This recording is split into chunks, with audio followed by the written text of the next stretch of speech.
Hello everyone.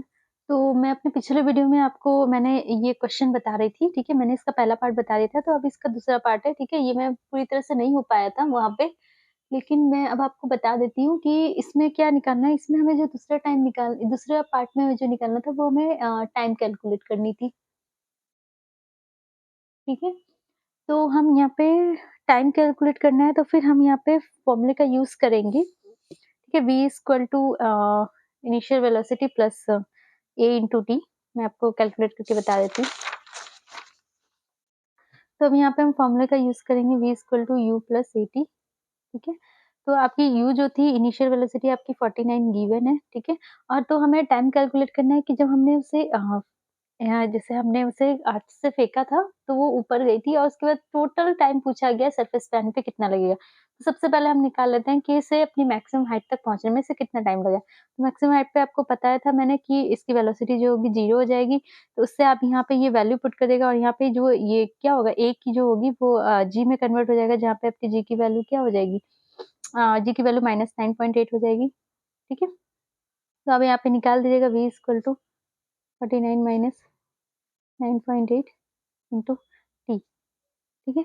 और यहाँ पे जो आपकी टी की वैल्यू आ जाएगी वो कितनी आ जाएगी, 5 सेकंड आ जाएगी। ये आपकी जो हाइट आएगी, ये आपकी सॉरी टाइम जो आएगा, ये आपका वो समय आएगा कि आपने जब इसकी वेलोसिटी 0 है, यानी जब ये मैक्सिमम हाइट पे पहुँचा है, तब इससे कितना समय लगा इसे मैक्सिमम हाइट पे पहुँचने पे। तो अब हमें निकालना है कि इसे सरफेस पे आने में जब हमने इसे फेंका उसके बाद इसे टोटल कितना टाइम लगेगा सरफेस पे आने पे। तो हमें जो टोटल टाइम हो जाएगा, तो हम इतना समय लगा इसे ऊपर जाने के लिए, वापस आने पे भी उतना समय लगेगा, तो हम इन दोनों 5 + 5 को ऐड कर देंगे, तो ये हमारा हो जाएगा 10 सेकंड।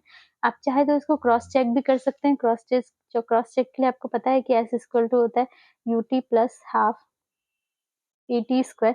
तो अब यहाँ से अब s की वैल्यू s वही हमारा यहाँ हाइट होगी, तो आप यहाँ पे निकाल सकते हो। इस समय हमें आप u की अब हमें देखना पड़ेगा कि अपनी मैक्सिमम हाइट से ये इस 5 सेकंड में ये कितनी दूरी चलता है। तो यानी उतनी ही दूरी आनी चाहिए जो इसकी मैक्सिमम हाइट है। अगर ये s की वैल्यू उतनी ही आ जाती है, जो हमारी पहले क्वेश्चन में आई थी h की वैल्यू, तो हमारा ये समय भी सही है। तो हम यहाँ पे अब u की वैल्यू आप यहाँ पे क्या रखेंगे, आप इनिशियल वेलोसिटी यहाँ पे 0 रख देंगे, प्लस हाफ g की वैल्यू 9.8 हो जाएगी, 5 5 25, तो आपकी जो h की वैल्यू आ जाएगी, ये आ जाएगी 120.25, यानी आपका सेम है, ठीक है?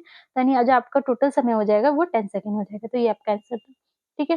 तो ये तो हो गई थी इसकी मैंने यहाँ पे बात की थी जो ग्रेविटेशनल फोर्स है और एक्सेलरेशन है ड्यू टू ग्रेविटी, इसके बारे में मैंने बात की थी, और ग्रेविटेशनल कांस्टेंट के बारे में बात की थी, ठीक है? क्योंकि थोड़ी बहुत इससे कन्फ्यूजन होती है। अगर आपको इससे रिलेटेड और भी कोई कन्फ्यूजन है या आपको और भी कोई भी क्वेश्चंस हो, तो आप प्लीज़ कमेंट बॉक्स में नीचे आप मुझे कमेंट कीजिए। मैं आपको कोशिश करूँगी कि मैं आपको जल्द से जल्द उसका सॉल्यूशन प्रोवाइड कर दूँ, या फिर कोई भी कन्फ्यूजन है तो मैं उस पे वीडियो प्रोवाइड कर दूँगी, ठीक है?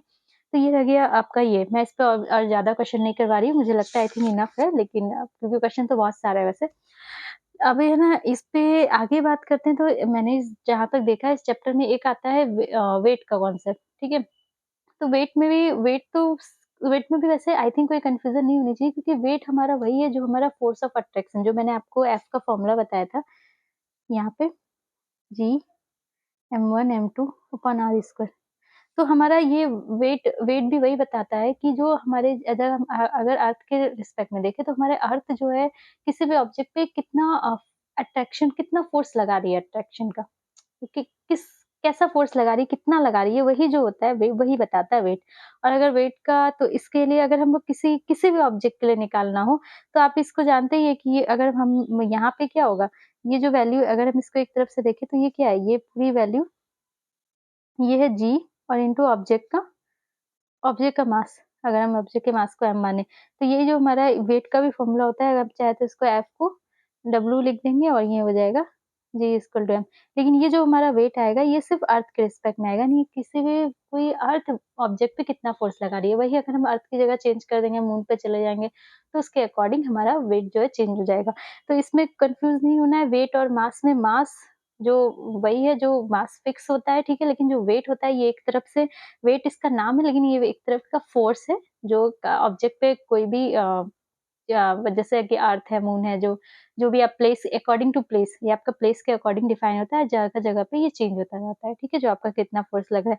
तो आपका ये अगर हम अर्थ की बात करेंगे, तो ये यहाँ पे जो वैल्यू आ जाएगी, यहाँ पे जी और जो भी इसका मास होगा वो, और इसके आगे आप जाएँगे तो वहाँ पे वैल्यू की जी की वैल्यू चेंज हो जाएगी। जैसे अब मून की बात करेंगे तो वहाँ पे भी फिर मास तो कांस्टेंट रहेगा लेकिन वेट चेंज हो जाएगा, ठीक है? तो ये इसका कॉन्सेप्ट है। तो इस पे मुझे नहीं लगता इस पे कोई क्वेश्चन की ज़रूरत होगी, इस पे तो बहुत सिंपल है, लेकिन फिर भी अगर आपको कोई क्वेश्चन में डाउट है तो आप मुझे कमेंट कीजिएगा, मैं उस पे आपको वीडियो प्रोवाइड कर दूँगी। Okay, bye-bye, thank you.